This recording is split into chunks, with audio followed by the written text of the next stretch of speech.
del tiempo que hemos podido orar junto con mis hermanos, el tiempo, Señor, de canto de himnos, y te ruego ahora, Padre, que nos des, por favor, iluminación para poder tomar de lo que se va hoy a enseñar acerca del servicio cristiano y poder contemplarnos, Señor, y vernos a la luz de la Escritura cuán bueno o malo es el servicio que estamos dando a ti. Te lo pido esto en el nombre de Jesús. Amén. Bien, hermanos, seguimos entonces con la serie dentro de la diligencia del cristiano. Hemos empezado a ver el servicio cristiano. Bien, lo que voy a intentar hacer hoy día, está un poquito cuadrando cómo encarar esta segunda parte. Hemos visto ya lo que es la cosmovisión del servicio. ¿Sí? Hemos ocupado ahí tres, viendo las bases, por qué lo hacemos, con qué mentalidad debo encarar el servicio cristiano. Vamos ahora, hermanos, a enfocarnos en las esferas del servicio cristiano. Hoy vamos a comenzar con una en particular. Entonces, hasta acá, ¿qué es lo que hemos dicho? Nosotros cuando nos acercamos al Señor y cuando se refiere a servirle, lo hacemos con una mentalidad de siervo, ¿no? Porque en definitiva hemos visto que somos siervos de Dios y lo somos en esencia, ¿no? A veces ese rótulo que se le asigna a un pastor o a un líder o a alguien que tiene un rol de autoridad como siervo de Dios, un poco reduce lo que somos todos en esencia, que todos somos siervos de Dios.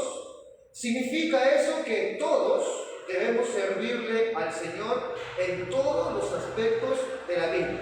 No hay una área, mis hermanos, que no tenga que ser sometida al servicio a Dios.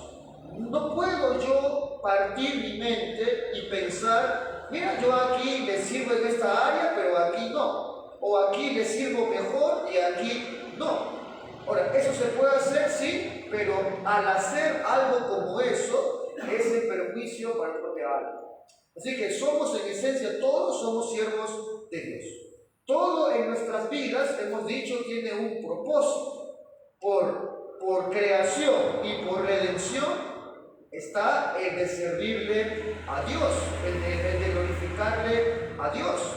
Ahora, a manera de poder entender bien lo que Dios espera de nosotros, o con el ánimo de ser más específico en todo este gran tema del servicio y luego poder extraer en áreas particulares una aplicación práctica, vamos a dividir nuestras vidas en el contexto del servicio en esferas. Vamos a usar tres, mis hermanos. La primera esfera que voy a usar es nuestra relación directa con Dios, que es lo que vamos a ver hoy día. Segunda esfera, nuestra relación con la iglesia. Y la otra esfera y última, nuestra relación con los no creyentes. Ahora alguien dirá, pero pastor, ¿y dónde queda mi familia? Bueno, si tienes familiares que son cristianos, lo cuadramos en la iglesia. Si son no creyentes, lo cuadramos en la relación con los no creyentes. Vamos a ver hoy día entonces la primera esfera, vamos a ver el primer punto el día de hoy, o sea, la esfera de nuestra relación directa con Dios. La pregunta es, hermanos, ¿cómo debo yo servir al Señor en esta esfera? Repito, en mi relación directa con Dios, en mi servicio directo a Dios. ¿Cómo yo debo servirle en esta esfera? El servicio más solemne, mis hermanos, el servicio más elevado al que hemos sido llamados por Dios es a servirle en la adoración pública. Es de eso que quiero hoy ver con ustedes. El servicio más alto al que hemos sido llamados por Dios es en adoración pública. Bueno, llámale si quieres el culto público. La esfera del servicio en la adoración pública está por encima del evangelismo. Está por encima de las misiones, está por encima de la oración privada, está por encima de los afectos humanos y afectos familiares. La adoración pública, estamos diciendo que está por encima de todo esto que acabo de mencionar. Pasa que a veces uno puede ver que en ciertos lugares, en las iglesias, está el evangelismo, por ejemplo, por encima del culto público. Entonces vemos mucha gente animosa por predicar en las calles, en sus trabajos, pero desestima el servicio que deben prestar al culto público. No asisten los días domingos, tienen otras prioridades. Igual pasa con aquellos que dicen: mire, pastor, no hace falta que yo me congregue, yo le adoro de forma privada en mi casa, yo oro en mi casa, escucho YouTube o escucho una predicación sin necesidad de congregarme en una iglesia. El culto público es el servicio más alto, hermanos, al que hemos sido llamados en esta esfera, por encima de esto que he mencionado. Dios ha constituido la adoración pública como el principal depósito para la edificación de la iglesia. Así a Dios le plació. Por supuesto que eso lo cuadramos, ya ustedes lo conocen, especialmente en el día del Señor, ¿no? Cuando se reúne la iglesia toda y es enseñada en verdad y está cumpliendo ese propósito específico. Ahora, noten, mis hermanos, que este llamado alto al servicio, nada saben de esto, nada comprenden de esto. Aquellos que piensan: mira, yo pastor, me puedo orar simplemente desde mi casa sin congregarme en una iglesia. O mire, pastor, no hace falta que yo me congregue en una iglesia. Nada saben de este alto servicio estos que piensan de esta manera. El servicio más solemne, hermanos, el más elevado, al que hemos sido llamados por el Señor, es a la adoración pública. Ahora, ¿a qué nos referimos entonces con culto público? ¿Cuál es su importancia? ¿Qué sentido tiene reunirnos en asamblea para adorarle al Señor públicamente?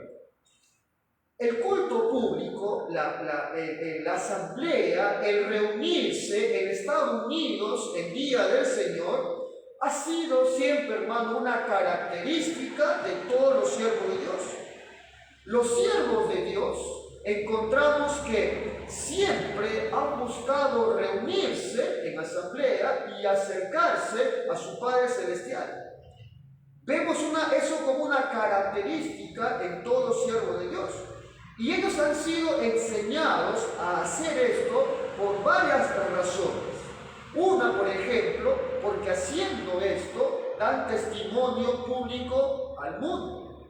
Cuando leemos primera carta a los Corintios, en el 14, ¿no? En toda esa sección donde el apóstol Pablo instruye y llama al orden en el culto público, nos dice algo con referente al llevar a cabo un culto público en orden, que testifica algo. Versículo 23, el apóstol Pablo, ahí corrigiendo los excesos, le dice: sí, pues, toda la iglesia se reúne en un solo lugar. ¿Se acuerdan que aquí había un problema, verdad? El énfasis en el hablar en lenguas. Y le dice Pablo: y todos hablan en lenguas, y entran indoctos o incrédulos, no dirán que estáis locos. Pero si todos profetizan y entra algún incrédulo o indocto, dice, por todos es convencido, testimonio, por todos es juzgado. Lo oculto de su corazón se hace manifiesto, y así, postrándose sobre el rostro, que dice, adorará a Dios, declarando que verdaderamente Dios está en medio nuestro. Así que los siervos de Dios han entendido esta importancia del culto público, en parte porque da testimonio público al mundo, a los incrédulos. En parte lo hace para animarse, para confortarse unos a otros en torno al culto público. Por ejemplo, en Salmo 73 encontramos ahí unas palabras de Asaf que nos dice que este hombre, ¿cómo se encontraba previamente de llegar al templo? Se encontraba devastado. El versículo 3 nos informa por qué, dice Asaf, porque tuve envidia de los arrogantes, viendo la prosperidad de los impíos.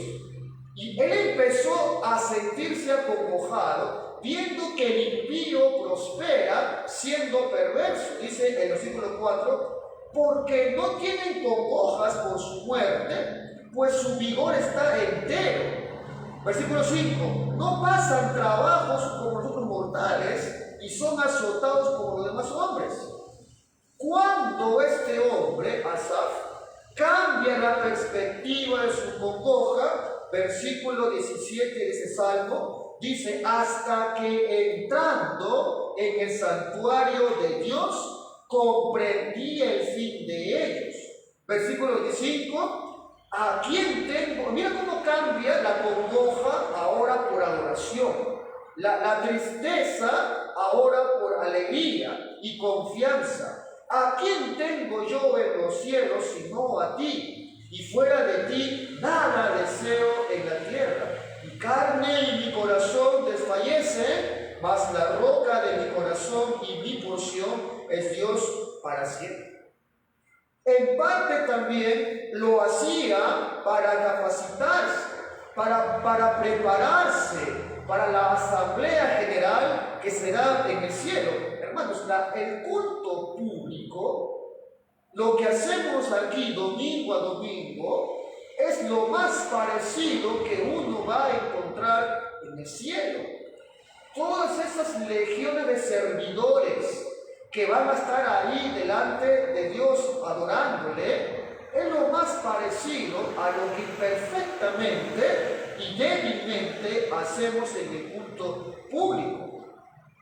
Es importante porque Dios se manifiesta, esto lo hemos visto ya cuando hemos estudiado el día del Señor. Dios se manifiesta más en el culto público cuando uno le adora públicamente que cuando le adora de forma privada.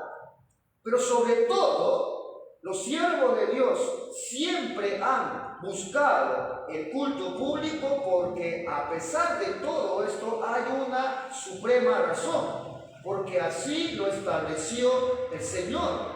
Así le plació y así Él lo estableció, que se haga en la adoración, tanto en el antiguo pacto como en el nuevo pacto.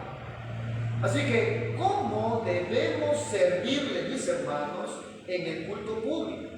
Hay un texto en el Nuevo Testamento que conjuga de forma magistral el corazón, el ánimo y cómo se le sirve al Señor en este llamado supremo. Juan capítulo 4, versículo 23 al 24. Sé que es un texto conocido, no por eso, hermanos, no podemos sacar de ella varias aplicaciones. Dice Juan 4, versículo 23, mas la hora viene y ahora es, cuando los verdaderos adoradores adorarán al Padre en espíritu y en verdad. Porque también el Padre tales adoradores busca que le adoren. Dios es espíritu y los que le adoran en espíritu y en verdad es necesario que adoren. Bueno, de este solo texto podemos sacar muchas enseñanzas de la adoración y también cómo hay que interpretar otros tantos pasajes. Algo que vemos aquí, por ejemplo, es el tiempo de la adoración. Mas la hora viene, dice el 23, y ahora es. ¿Qué es lo que el Señor intenta comunicar ahí, hermanos? Mas la hora viene y ahora es. Pastor, yo entiendo qué es el presente, entiendo qué es lo que viene, pero ¿cómo conjugamos lo que viene y lo que es? ¿Qué es lo que el Señor quiso decir ahí? Noten, hermanos, para poder comprender esto, noten que el tiempo en la cual se dicen estas palabras, encontramos al Señor Jesucristo en la historia de la redención. Y vemos ahí un momento de transición, un momento de cambio, un momento donde pasamos de un pacto a un mejor pacto, un tiempo de solapamiento, un tiempo de transición.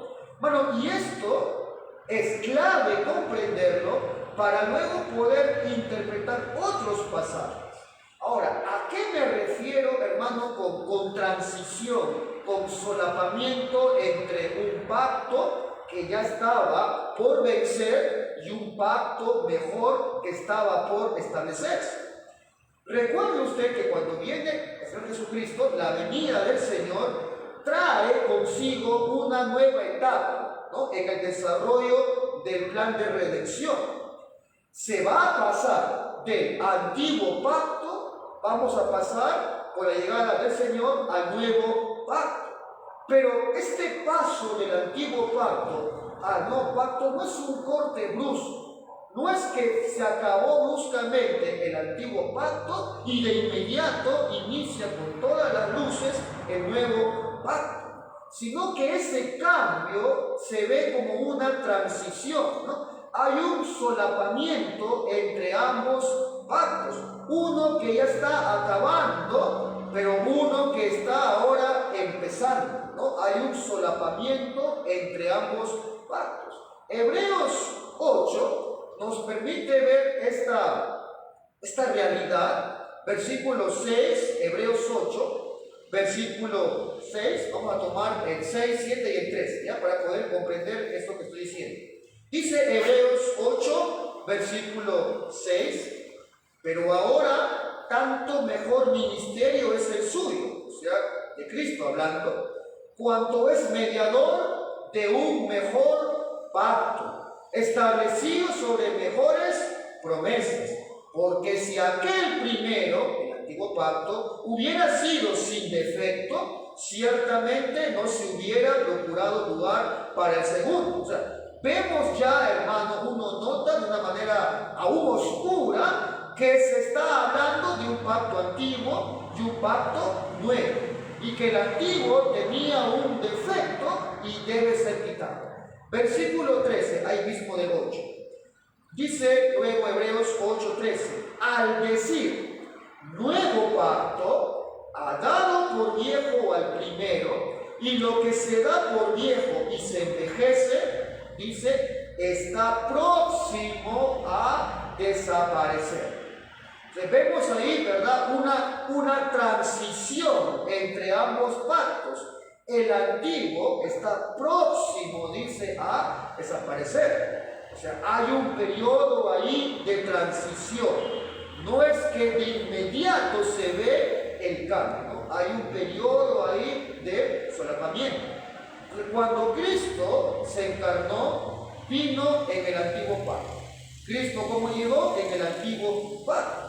Noten ustedes que cuando viene Cristo aún estaban vigentes, ¿no?, algunas cosas, sobre todo cómo se adoraba antiguamente, ¿no? Antes se exigía que se adore en el templo, se sacrificaban animales, había una vestidura específica para el sacerdote, habían leyes ceremoniales y una serie de ritos.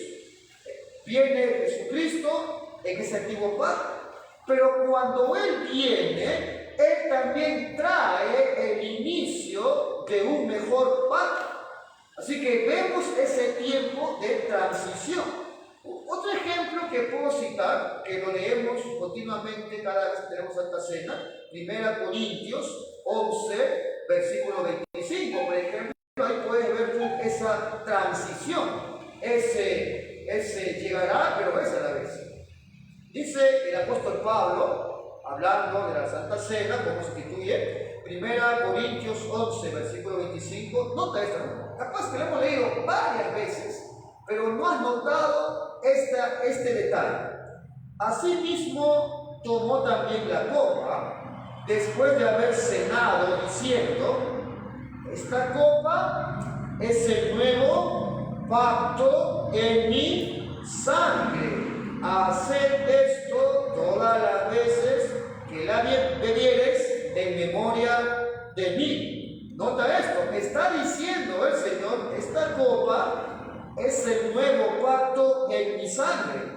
Pero ¿qué ocurre? Todavía no había muerto acá Jesucristo.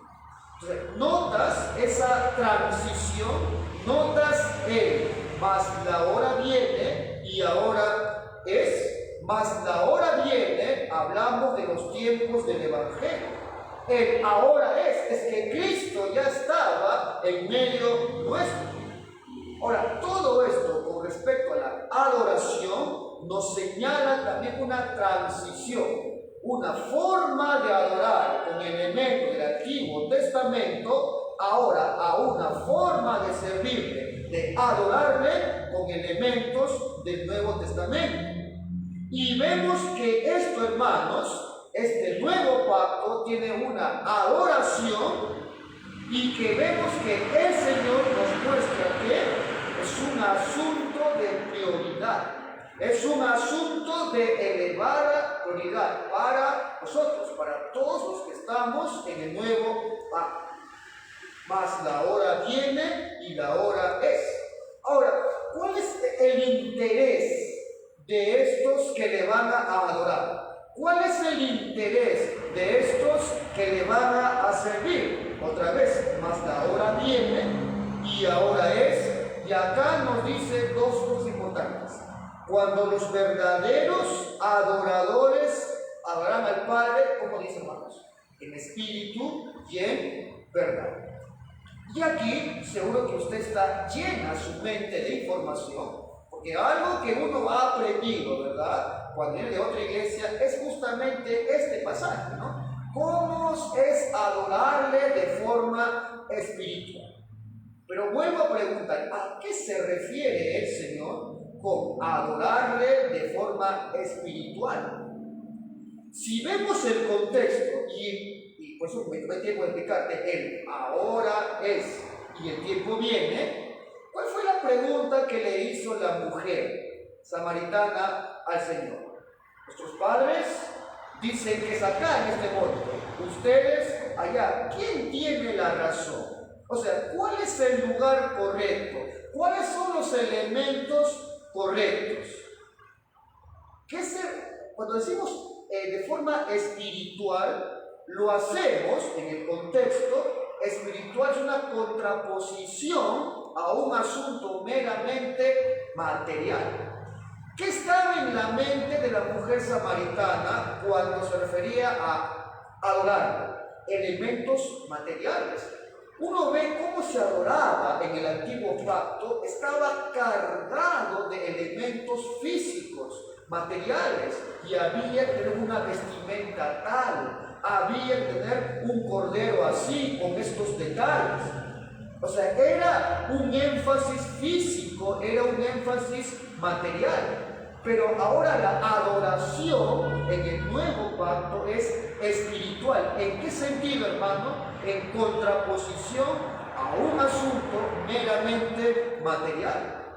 O sea, la adoración del nuevo pacto está ausente de asuntos físicos o materiales como algo que sea esencial, como algo que sea prioritario. Esa era la forma de adoración del antiguo pacto. Habían lugares específicos, ropas específicas, símbolos específicos, figuras, decorativos. Pero todo esto ahora queda en un segundo plano, porque ahora estamos en un tiempo de adoración espiritual. Lo estético queda a un segundo plano. Lo material ya no es lo principal cuando hablamos del nuevo pacto y la adoración. Ahora es circunstancial. A eso nos referimos cuando decimos espiritual. Filipenses 3, versículo 3, por ejemplo, nos da un poco más de luz acerca de esto. Filipenses 3, versículo 3. El apóstol Pablo ahí hablando acerca de lo que es ser un servidor cristiano, nos dice, porque nosotros somos la circuncisión. Ahora dice, los que en espíritu servimos a Dios y nos gloriamos en Cristo Jesús. La pregunta, Pablo, ¿cómo servimos? ¿cómo glorificamos en espíritu, Pablo? Con éxtasis, como hoy se hace mucho, en desorden, responde Pablo, dice, no teniendo confianza en la carne. ¿Notan cuál es ahora lo importante? Ya no es lo material, ya no es lo estético, eso es circunstancial. Ahora adoramos de forma espiritual. Mi hermano, adorarle en lo material es fácil. Solo basta con traer tu cuerpo bien vestido a la iglesia, ver qué puedo ofrendar el día que vengo a la iglesia, lo traigo y ya.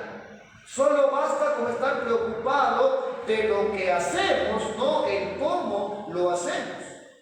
Pero adorarle a Dios espiritualmente se trata de cómo estoy yo, de quién soy yo, de realmente qué está pasando al interior mío con la relación con ese Dios que digo adorarle. Es de mi preparación responsable espiritual delante de Dios. Esto, hermano, tampoco estoy indicando a pastor, o sea que no importa cómo venga.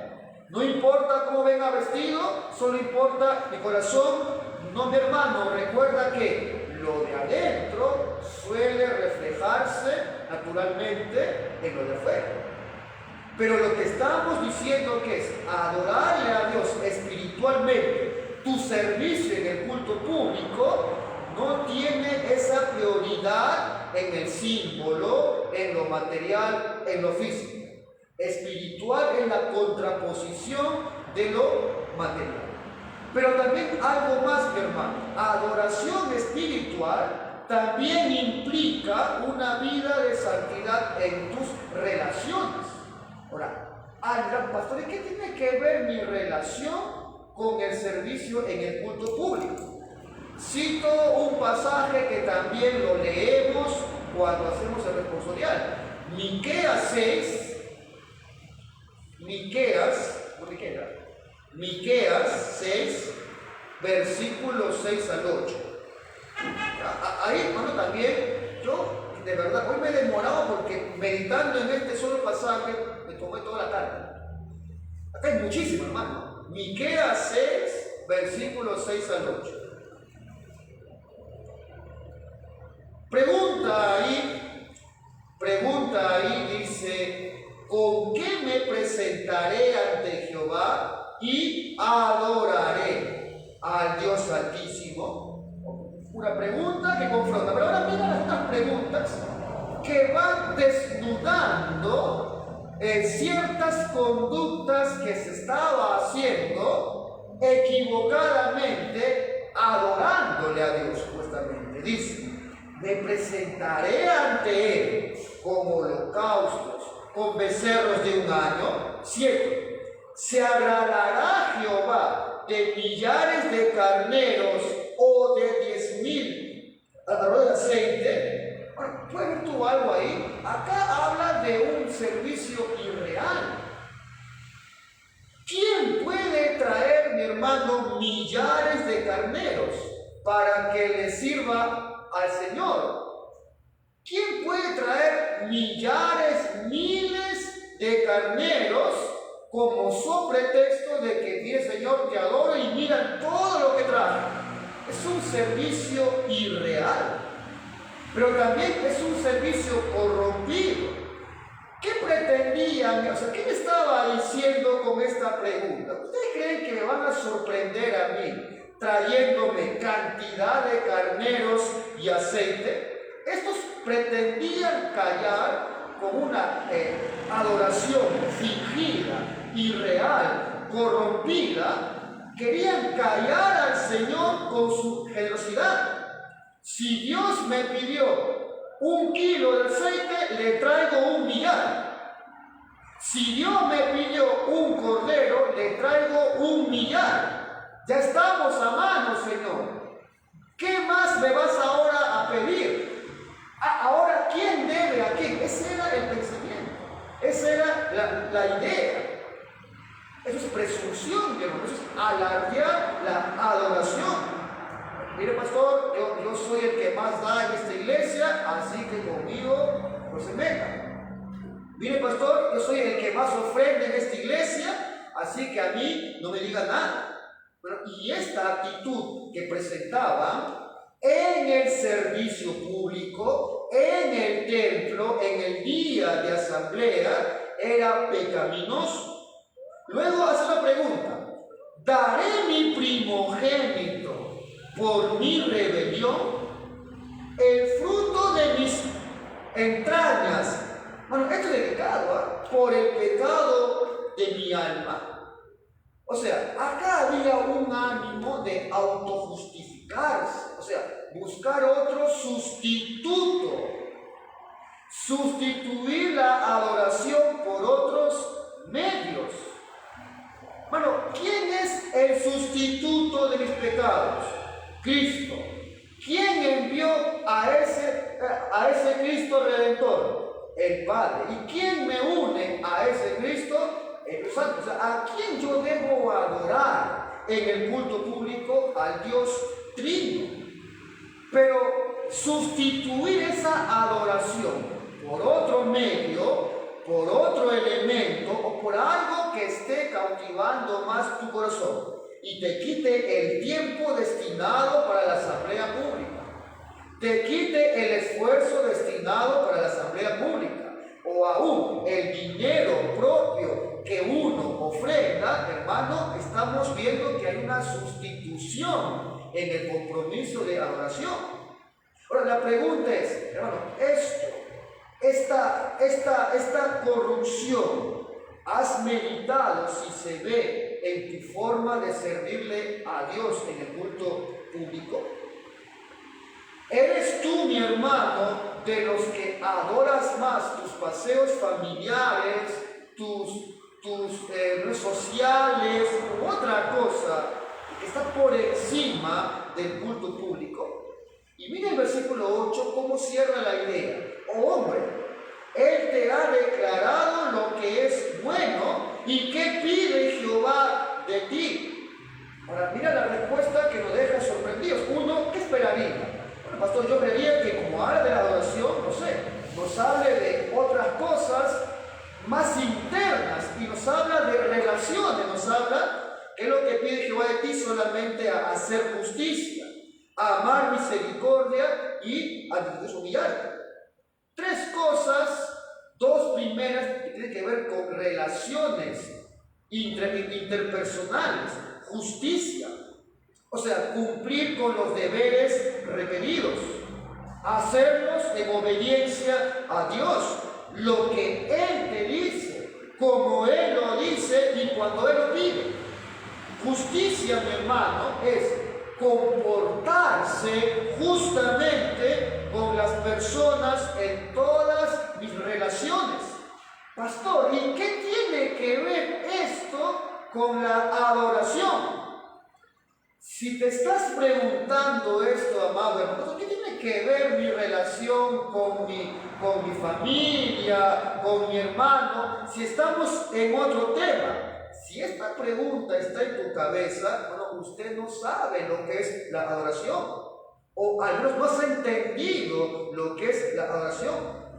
No podemos acercarnos a Dios para adorarle si hemos vivido haciéndole daño a la gente y por lo tanto pecando contra Dios.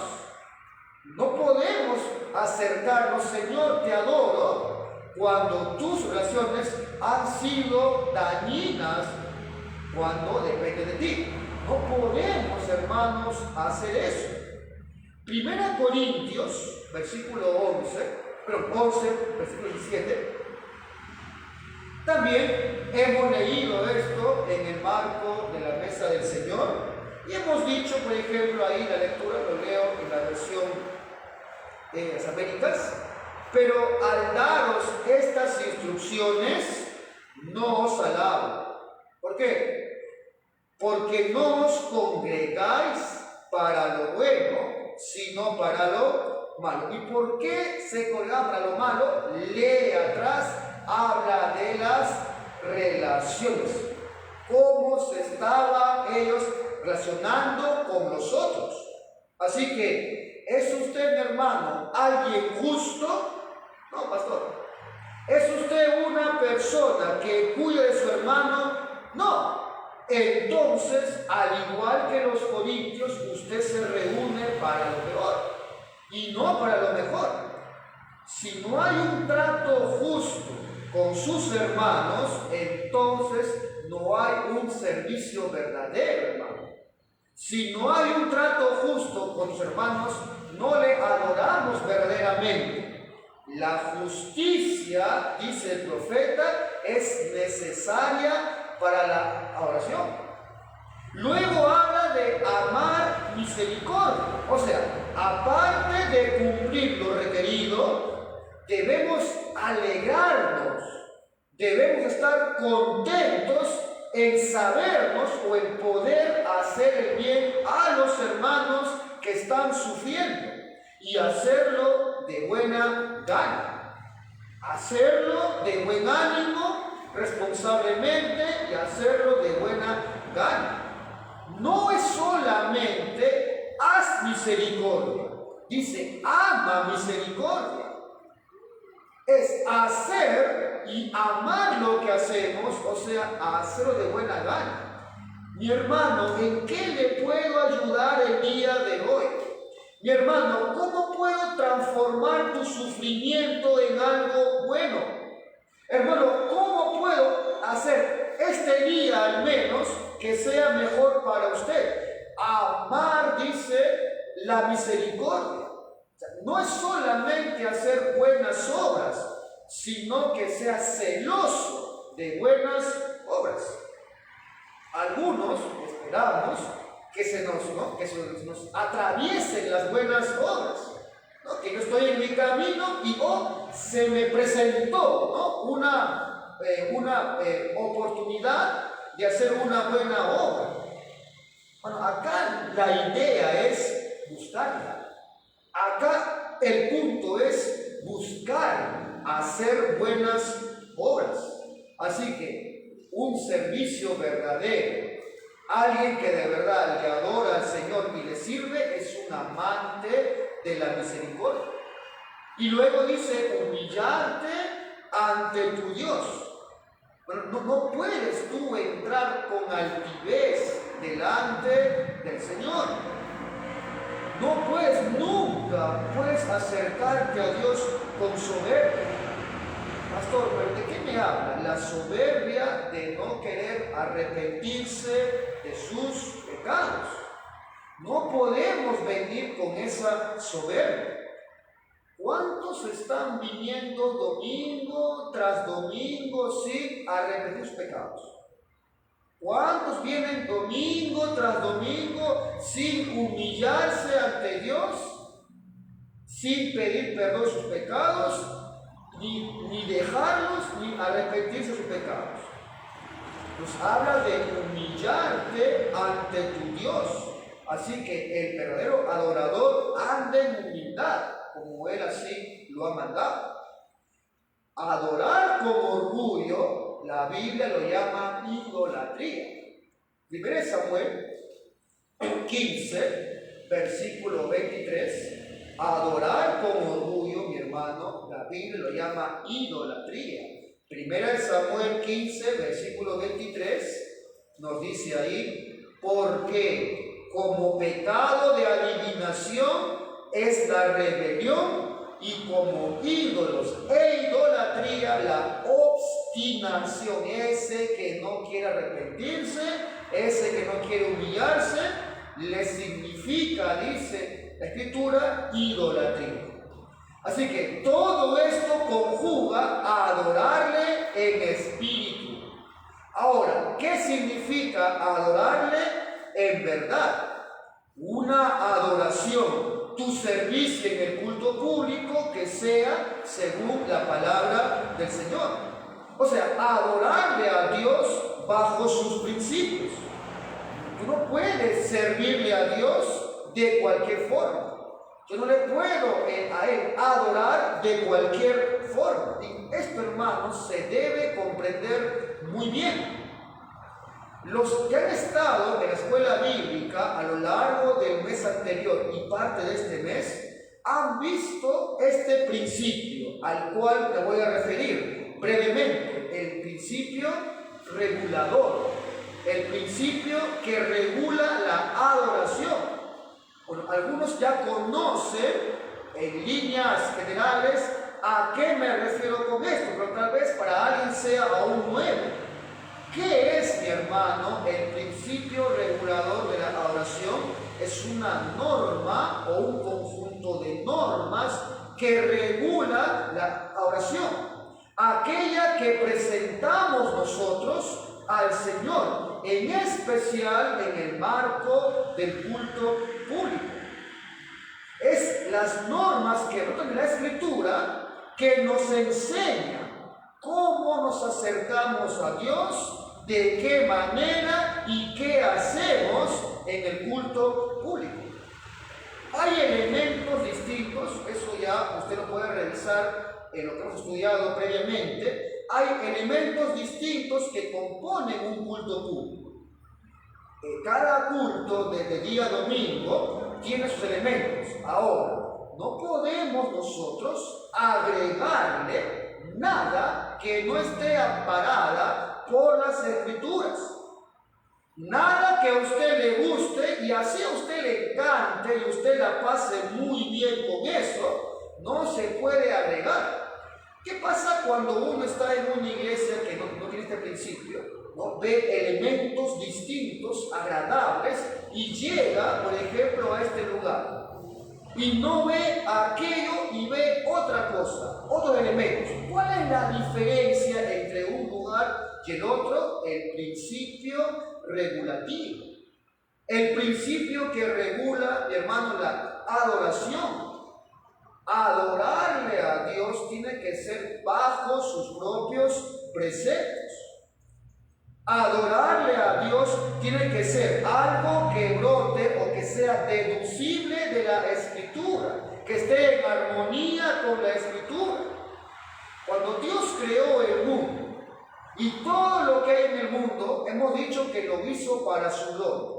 El hombre cae en pecado, el hombre cayó y toda esa corrupción ha afectado al hombre y ahora el hombre lucha para que le adore a Dios de forma adecuada. Es más, Pablo, cuando vemos en Romanos, encontramos que el pecado fundamental, dice Pablo, que es la idolatría, o sea, el desviar su adoración correcta.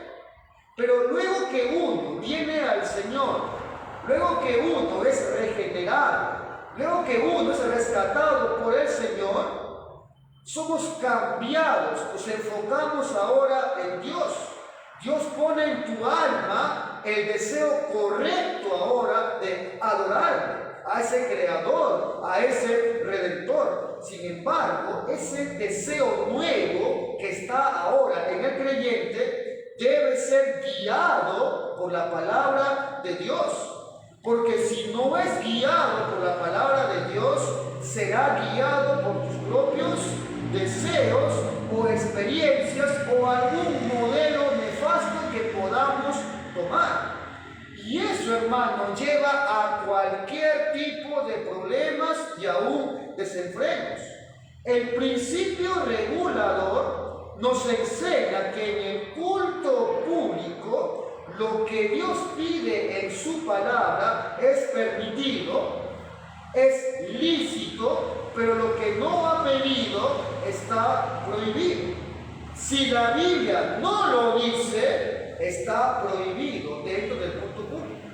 Y como estamos llamados a adorarle en verdad, o sea, según las Escrituras, si la Biblia no lo dice, está prohibido. Pero el día de hoy hay muchos lugares, iglesias, que defienden el otro principio, el llamado principio normativo. Por ejemplo, cuando se escribe el artículo de fe nuestro, aún en ese calor donde se va escribiendo cada cada párrafo del artículo de fe encontramos que la iglesia anglicana de la época había abrazado el principio normativo, aquella que dice, si Dios no lo prohíbe, entonces lo puedo hacer. Si no está prohibido en la Biblia y no lo leo así textualmente, entonces lo podemos hacer. ¿Y qué ocurre, hermano, cuando hacemos caso de este principio? Vamos a introducir libremente cualquier elemento al culto público, siempre y cuando no esté textualmente prohibido en la Biblia. El principio regulador, ¿qué nos dice? En otras palabras, algo así. En el culto no hagas nada excepto lo que pide Dios. En cambio, ¿qué es lo que dice el normativo? En el culto haz todo excepto lo que Dios prohíbe. ¿Te das cuenta el peligro de abrirnos a un principio que te diga, en el culto haz todo lo que tú quieras excepto lo que Dios prohíbe? ¿Dónde está ese problema? ¿Dónde radica el caos en este principio normativo? Que cualquier cosa, mi hermano, puede ser introducida en la adoración, en el culto público, si no encontramos un no lo hagas en la Biblia. Bueno, y nosotros no tenemos derecho a agregarle ningún elemento en su adoración que Dios mismo no haya estipulado. Hemos dicho, cuando hemos estudiado este principio regulativo, que inventar la adoración socava la verdadera adoración. Inventarnos algo, hermanos, es socavar la verdadera adoración. Sin estos principios en espíritu y en verdad, sin esto en mente, hermano, la adoración que presentamos no es más que simplemente tiempo perdido. Tiempo perdido y ofensivo a Dios. Cuando venimos delante de Dios como se nos antoja y hacer lo que a mí bien me parece y no lo que realmente Él quiere. Así que, mi hermano, estamos hablando de nuestro servicio. Estamos hablando de el servicio más alto que tenemos, que es el culto público. Y si vamos a servirle a Dios, vamos a hacerlo como Él dice. Si no, repito, es solamente un tiempo perdido y un tiempo ofensivo a Dios. Ahora, hermano, con todo esto, mi pregunta es, ¿cómo es tu servicio a Dios en esta esfera? Yo a veces me pregunto, ¿de verdad a usted, hermano, le interesa por qué cantamos lo que cantamos? Hay gente que ni le interesa, o sea, no está preocupado por qué cantamos lo que cantamos. Hay gente que aún no sabe por qué leemos un credo. Si tú le preguntas, no sé, es un miembro de la iglesia. La pregunta es, ¿cómo está tu servicio a Dios, mi hermano, en esta esfera con respecto al culto público? ¿Estará agradado Dios con nuestros cultos? ¿Dios estará agradado, hermano, de la forma como estamos presentando nuestro culto público? Es un deber servirle a Dios. Es un deber servirle en el culto público. Ahora, para acabar, bien, pastor, yo entiendo esta relevancia, entiendo lo que usted apunta, pero en hechos prácticos, ¿no? En hechos concisos, prácticos, ¿cómo servimos en el culto público? ¿Qué condimentos debo agregarle a mi vida para mi servicio en el culto público? De todo lo que hemos hablado, podemos hablar de reverencia, podemos hablar de eficiencia, podemos incluirle arrepentimiento y gozo. Permíteme leerte, cierro con esto. Quiero que veas un modelo del directorio del culto público de la Asamblea de Westminster. Quiero que veas solamente cómo se introducían ellos en la conducta que debe presentarse ante el culto público. No voy a entrar en los elementos, solo mira la conducta, y quiero que usted saque una conclusión de si estamos cerca a esta piedad o realmente nunca hemos estado ni cerca a esta piedad. Lo leo textual. Acerca de la reunión de la congregación y de su conducta en el culto público, cuando la congregación, nosotros, se va a reunir para el culto público, todo el pueblo, habiendo preparado previamente sus corazones, debe venir y unirse para eso, sin ausentarse de lo que se ordena públicamente por causa de negligencia o por pretensión de mantener nuestros cultos privados. Habiendo comenzado la oración pública, la gente tiene que centrar su atención en la adoración, absteniéndose de leer cualquier cosa, excepto lo que el ministro esté leyendo o citando, y absteniéndose de todo susurro en privado, pláticas, saludos o de hacer reverencia a cualquier persona presente o que entre. Así también deberá abstenerse de miradas maleducadas, dormirse y de otros comportamientos indecentes que puedan interrumpir al ministro o a la gente y molestar a otros en torno al culto público. Último párrafo.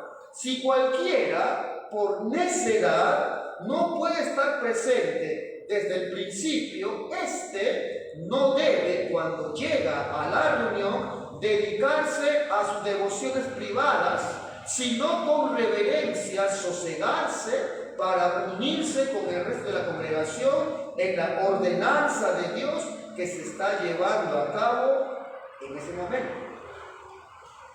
Es tu conducta esta, mis hermanos. Sé que es un ejemplo débil. Hablamos de hombres que han escrito una piedad estándar, pero no, es un buen ejemplo. Podemos partir de este ejemplo. Podemos vernos en este ejemplo, hermano. Podemos compararnos y contrastar si nuestro servicio en el culto público está siendo reverente, está siendo piadoso, estamos preocupados por lo que se está haciendo en el culto público, y la pregunta es, ¿Dios se agrada del culto público que hacemos?